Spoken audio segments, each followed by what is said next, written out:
What's going on everybody, Seiji here, and today I'm going to be talking about the Gundam VIP event that took place at Anime Expo. If you follow me on Instagram or Twitter, you may already know that I was fortunate enough to be invited by Bandai to attend this event in LA. This was a really exciting trip for me because 1, I've never traveled by myself before and I've always wanted to visit LA, and 2, this is the first time an event like this has been put on and it seemed like a pretty big deal.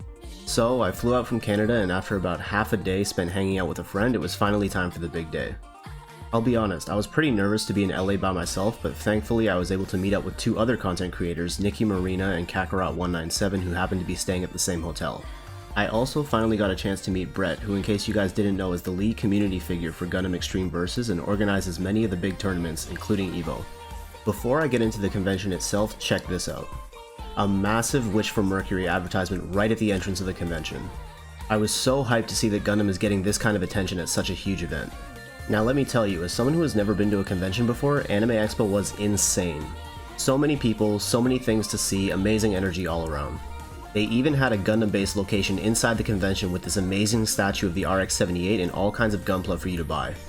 I'm kicking myself for only bringing my backpack because I would have loved to bring an extra bag or suitcase and just fill it with Gunpla to bring back with me. And right outside of the Gundam base, another huge G-Wish display. Sadly, there were no Maxi Boost on or Cross Boost cabinets, but we'll get there one day, guys, right? Right? Anyway, let's move on to the event itself. I don't really know what I was expecting because the description of the event was very vague, so none of us had any idea of what it was actually going to be like. But I was blown away by just how much effort went into putting this thing together.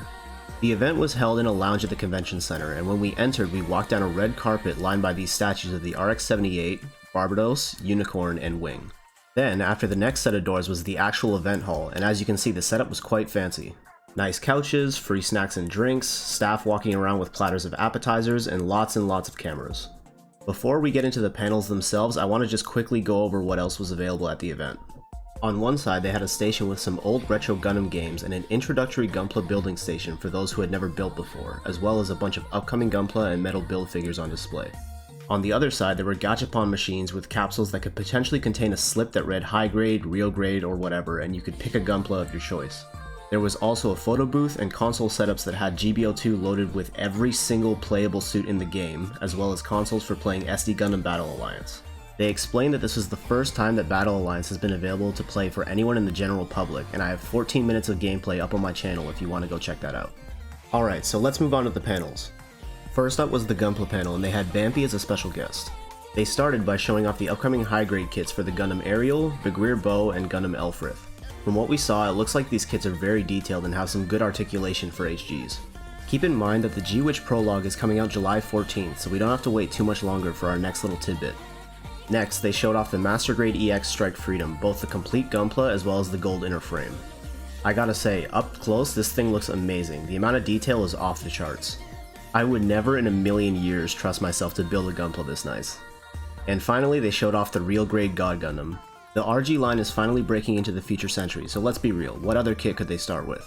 As expected of a real grade, it's extremely detailed and looks stunning, and this kit is coming out next month in August already.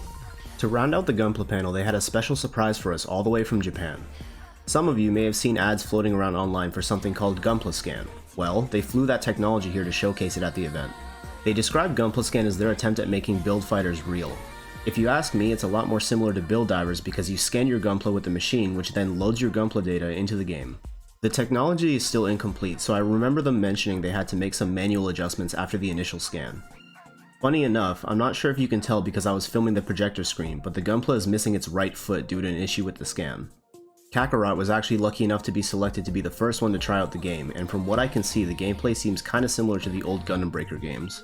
For the rest of the event, we were allowed to try out this technology and use markers to custom paint our Gunpla to show off how the scan would capture those differences. After that, there was a short break and then it was time for the games panel.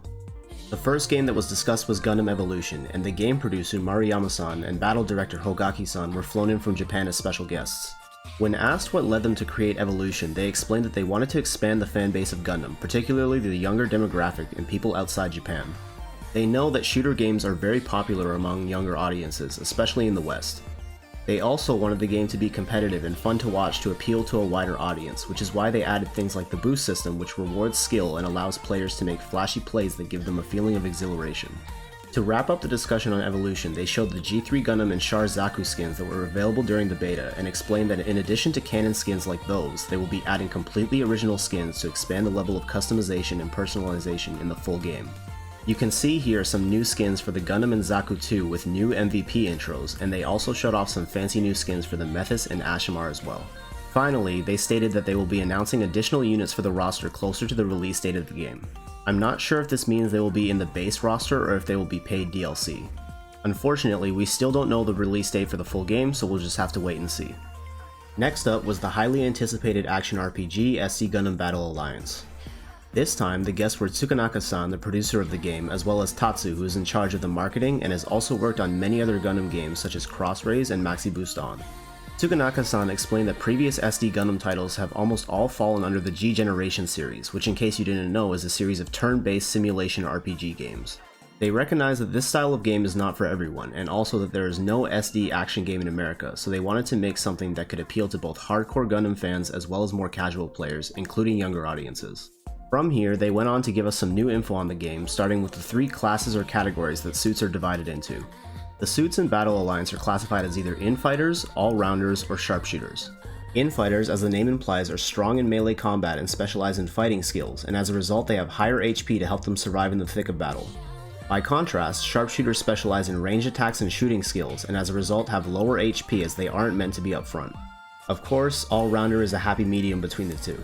You can see on screen here the examples they gave for Infighter, All-Rounder, and Sharpshooter are Barbados, Double X, and Wing Zero respectively. They also showed off some new images of the Gundam Latreia, the antagonist mobile suit behind the break phenomenon. While they can't reveal too much at this time, they said it has a lot of gimmicks, so please look forward to it. Finally, they showed the world first reveal for the Astray Red Frame Kai, which I'll play the trailer for right now.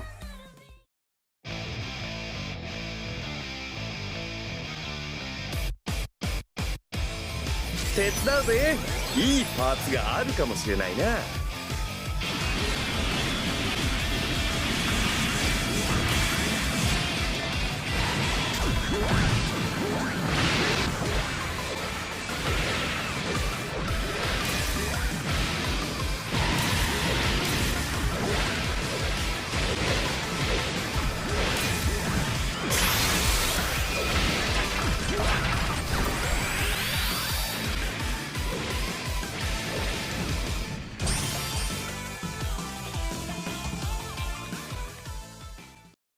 Funny story about this reveal, they had the silhouette up on screen and offered a Gunpla prize to anyone who could guess what suit it was, and the first 2 guesses were Barbados and Exia. Brett and I were joking that these 2 guesses proved that we're truly in North America. Next, they talked about the new mobile SD Gundam G Generation game that's in development, G Generation Eternal. While a specific date for the closed beta test was not given, Bandai explained that the beta test is not simply a matter of testing out the network or giving players a first look at the game. They're actually going to be collecting feedback from the test to help develop the game alongside the players. There will only be a limited number of spots, so make sure to keep your eyes out for an announcement if you want to be one of the first to try it out and give them your feedback. And of course, they couldn't have a games panel without talking about GBO2. They started off by showing the trailer for the Shinanju and let everyone know that they can try him out at the GBO2 setup they had there. I personally didn't out of spite because I spent over 40 tokens trying to pull him and still no luck, but all good. Anyway, after that they revealed the next suit that will be arriving the week of July 4th, the Boundock. I had no idea, but apparently people have been asking for this suit for a while. It will be a 3-star suit and the trailer actually made it look pretty fun. Now I know what a lot of you are going to ask, did they say anything about the PC beta test? Unfortunately, they are still trying to work out the issues, so they have no estimate on when it will be happening.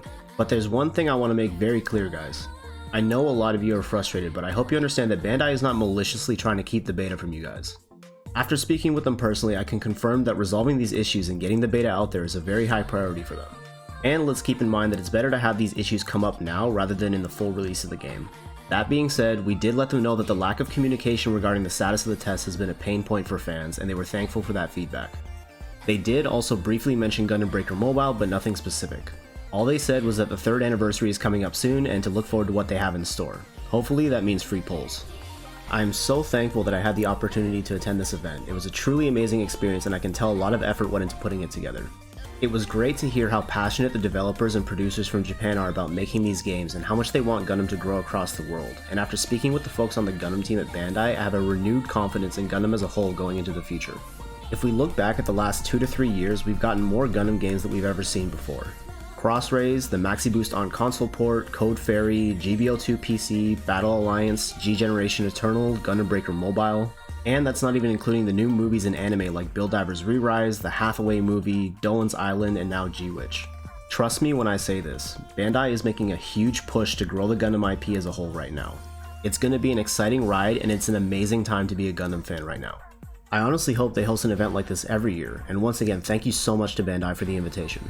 If you enjoyed the video, please consider giving it a positive rating and sharing it with your friends who may not have been able to attend the event because it really helps me out a lot. Let me know your thoughts in the comments, and I will catch you guys next time.